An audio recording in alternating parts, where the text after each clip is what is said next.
Hello everyone, how's it going? In this video, we're going to talk about Mullen, trading under the ticker symbol MULN. Mullen has been a very exciting and interesting stock to trade recently, with a high volatility providing opportunities and many going projects that may fuel the speculations. At the same time, it's a company with a difficult time proving to the market that it means business and that they can trust their capital with Mullen for the long term.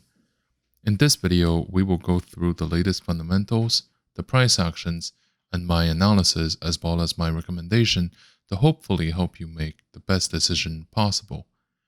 If you appreciate my content, please consider to drop a like, comment, and subscribe to my channel. Also, please check out the links down in the description section, as every help is much appreciated. Before we begin today's topic, I'd like to state a brief disclaimer.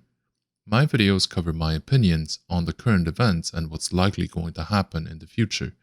They shouldn't be viewed as investment advice and shouldn't be watched for anything other than entertainment purpose. My videos are prepared either immediately before the uploading or sometimes up to a few days before. So, by the time you see them, the price action might no longer reflect the charts. They are nevertheless still relevant because the analysis is made regarding the short-term momentums overall, so it should be relevant for up to a few weeks after the release. Also, the analysis covers the securities as broadly as possible by covering the fundamentals and the technical aspects. Other than the price action and the latest news events, the long-term tendencies, the shareholder composition and the fundamentals are also going to be covered, because they will affect the decisions regarding buying a security, the amount, and the timing. So without that being said, let's get into today's topic. Mullen operates in the EV manufacturing, distribution, and marketing sector. It acts as a holding company for several brands and companies they may purchase along the way, the latest ones being Bollinger and ELMS. The company first began operating in 2014 as a successor to Mullen Automotive, another one of the same venture. Another previous venture includes Mullen Motor Cars, developing Mullen GT, one of the world's earliest EV supercars back in 2007. Overall, it's convincing to state that Mullen has been around for a long time, but we can still question what is their true goal.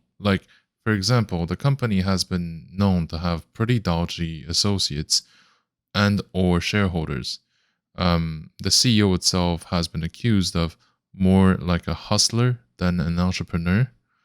And these things have been out in the open for some time now. So I would say that even though they are still speculations, they definitely influence people's opinions of this company. Now, the short-term price action for Mullen is that it's pretty good. Mullen increased by more than 83% over the past 5 days, and the bullish tendency has been maintained by holding above 40 cents. This means that the bulls seem to be definitely back, and this time it is confirmed. And we might be able to test the 50 cents and then the $1 level after possible retracements and pullbacks.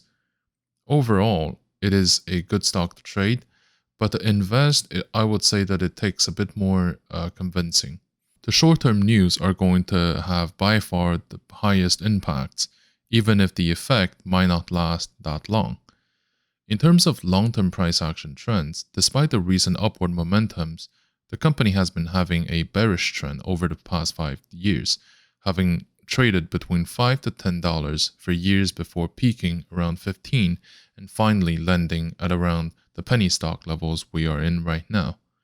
What this tells us is that the Mullen has been hard hit by the ongoing stock market downfall and that its own fundamental weaknesses don't help. This assessment recently begun to change, but in my opinion, it hasn't reached a convincing level, and to a point explains why Mullen is a stock I would recommend to trade instead of invest, regardless of the distribution contracts or the short squeeze. The interest around the company is the expectation to make quick gains, not necessarily to make dividends from the car sales. So with that being said, of course, things might move very quickly in the sector year in, year out. So whatever I say now regarding not investing may no longer apply a few months from now if the company proves me wrong. So the online opinion about Mullen has been pretty, I would say, pretty contrasted. There are people who really like the company, and then there are people who say that it's a scam. I think that the reality is somewhere in between, but one thing is for sure, Mullen at the current stage doesn't have what it needs to become bigger. Can they become better? Well, they need to get better at fulfilling their promises, especially regarding rolling out their own models. If they can do this, then there is a future. If it cannot, the future becomes more uncertain. On top of that, the macroeconomic trends within the sector has also been under pressure for multiple reasons, including the increase of interest rates, the capital flight, the conflicts around the world, the supply chains, and also the expected recession over the next 24 to 36 months. Another factor to look at is how the flagship company of the sector, Tesla, has been doing. The EV sector is a relatively new industry with much of it still in development. People determine whether they want to buy EV shares based on how Tesla is doing. Like, this is very often the case. It's base, but it's also true. The idea is to profit from the bandwagon of, like, by jumping on one of the bandwagons of a gravy train pulled by Tesla. So we have seen on multiple occasions how many EV shares, they have like the similar price action. Well, this is the reason. Of course, Mullen doesn't always follow the same trends. It has played in its favor, but also against it. So with that being said, let's also take a look at Mullen's financials. So Mullen's financials show us that the cash balance has decreased somewhat. It doesn't seem to be a major issue, but I think that this is one of the biggest issues on the opposite. This kind of explains why Mullen over time has failed to really increase in its market cap, because it constantly has to sell the same equity to different people, to more people. This is basically putting more water in the soup to feed more bowls. It's like the same idea here. So if Mullen cannot meet those short-term obligations, the company would have to claim insolvency. We hope that this is not going to happen. So truly, whenever they need money to, finance their own operations, the only thing that they can truly do is to ask their shareholders or potential shareholders to buy their equity. Now, speaking of this, the liabilities has been decreasing for some time, but my feeling is it's been decreasing and not a lot of people care about it. Like, this both shows that people don't necessarily care the company's fundamentals because they know that this is a short-term play, and also because this is not, even among the fundamentals, it's not the thing that people care the most. They care about the delivery of products. And for the time being, Mullen seems to have delivered as far as they can on these promises. But I think that it's not good enough for the time being. So we really have to see other news coming out in that sense. So profitability. Well, Mullen doesn't currently generate any profit, but this is per the latest quarterly report.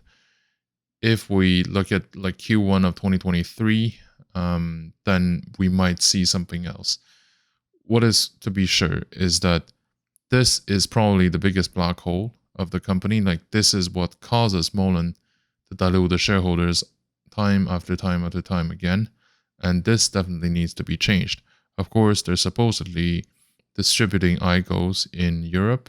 So let's hope for the best. So Mullen's shareholders are mostly retail, with some institutionals, and they seem to be increasing their holdings in Mullen, which is definitely a good sign.